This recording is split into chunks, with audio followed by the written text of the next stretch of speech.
बघा, आजच्या व्हिडिओमध्ये आपण बघणार आहोत की टेक्स्टच्या शॅडोला ॲनिमेशन कशा प्रकारे द्यायचं. तर चला आपण आपल्या नोटपॅडच्या फाईलकडे जाऊ, ज्याच्यामध्ये आपल्याला कोड करायचा आहे. या ठिकाणी मी ऑलरेडी एक सिंटॅक्स लिहून ठेवलेला आहे. ज्या टेक्स्टला आपल्याला ॲनिमेशन द्यायचं आहे तो टेक्स्ट आपण पहिले या ठिकाणी लिहून घेऊ. जसं मी या ठिकाणी राहुल हे नाव दिलं H1 टॅगमध्ये. तुम्हाला माहिती आहे की H1 टॅग ही ॲक्च्युली कशासाठी वापरली जाते. त्याच्यानंतर या H1 टॅगमध्ये जो क्लास आपल्याला वापरायचा आहे त्या क्लासबद्दलचं कोडिंग आपण या ठिकाणी करणार आहोत.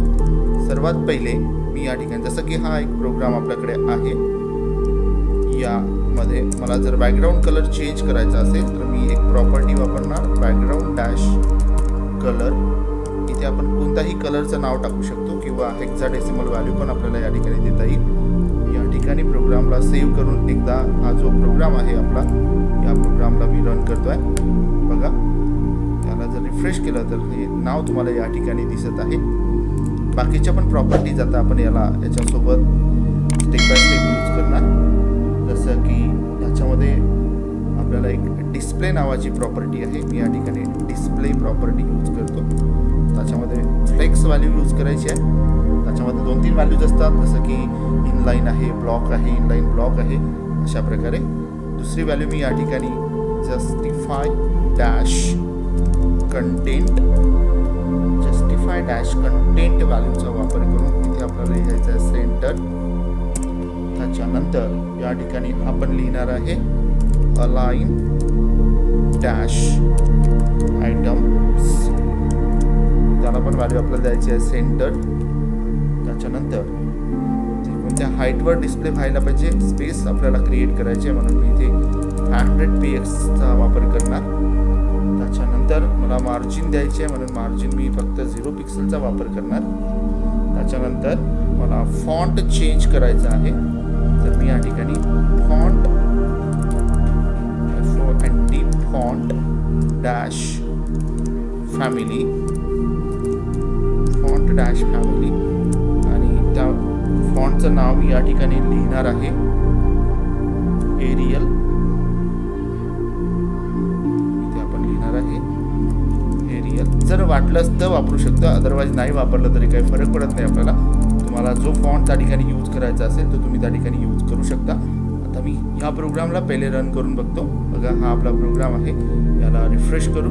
रिफ्रेश केल्यानंतर आपलं हे जे नाव होतं हे नाव आपल्याला या ठिकाणी दिसायला सुरू झालं. तुम्हाला याची हाईट किंवा मार्जिन पॅडिंग वगैरे वापरायचं असेल तर ते तुम्ही त्या ठिकाणी यूज करू शकता.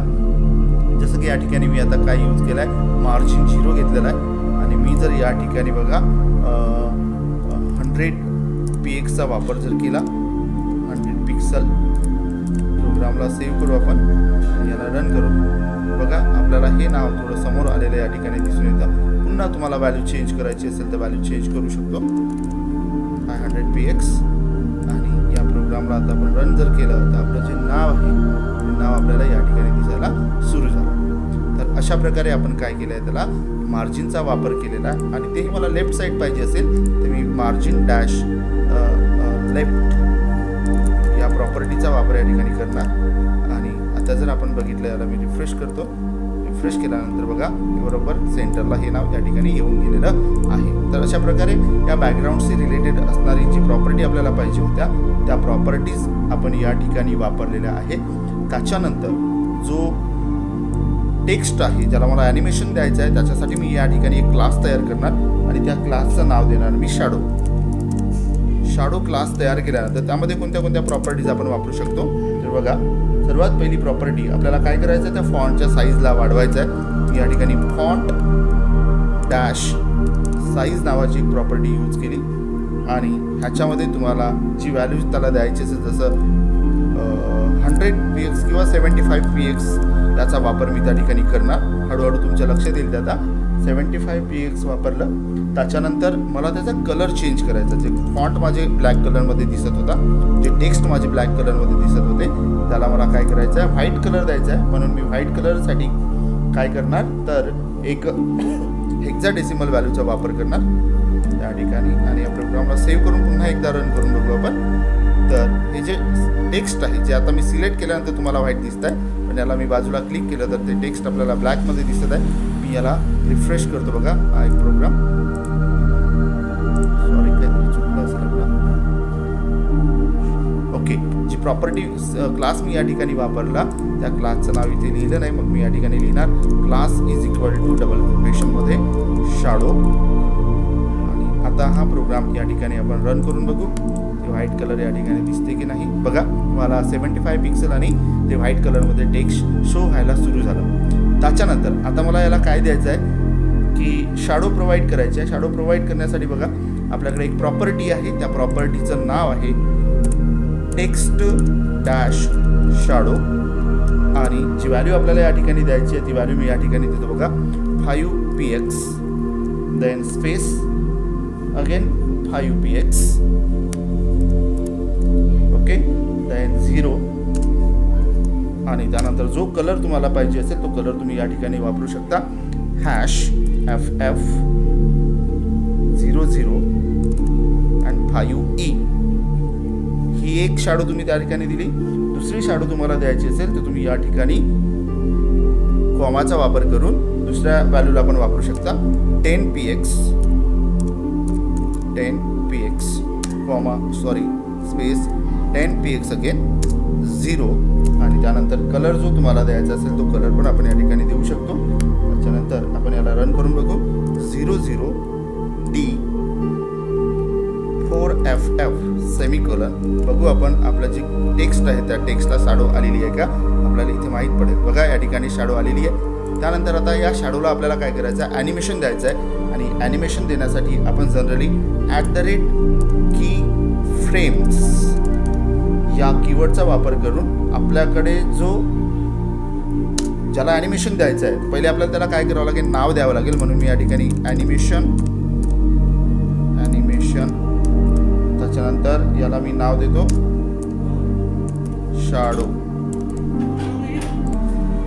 तर या ठिकाणी शॅडो हे नाव आपण त्याला देऊ आणि किती सेकंदानंतर तो वर्क करायला पाहिजे तर मी या ठिकाणी 2s आणि कंटिन्यू चालायला पाहिजे त्यासाठी मी इन्फिनाइट या व्हॅल्यूचा वापर या ठिकाणी करणार.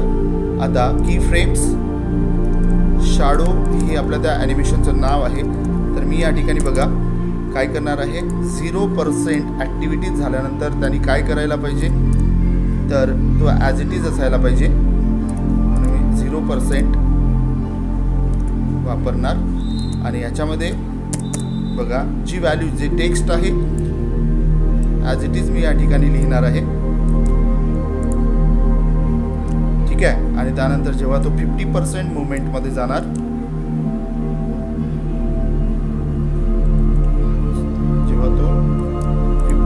मुवमेंटमध्ये जाणार आहे तेव्हा मला याच्या व्हॅल्यूला चेंज करावं लागेल. तर मी त्या व्हॅल्यू पण या ठिकाणी तुम्हाला चेंज करून दाखवतो आहे बघा. या ठिकाणी आपण व्हॅल्यू लिहिणार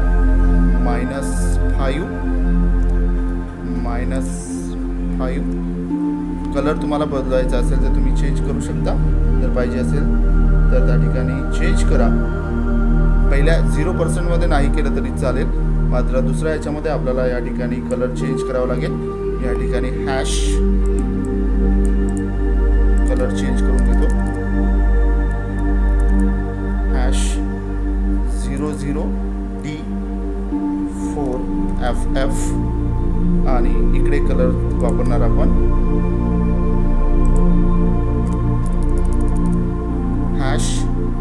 #ff 005e या व्हॅल्यूचा वापर आपण केला.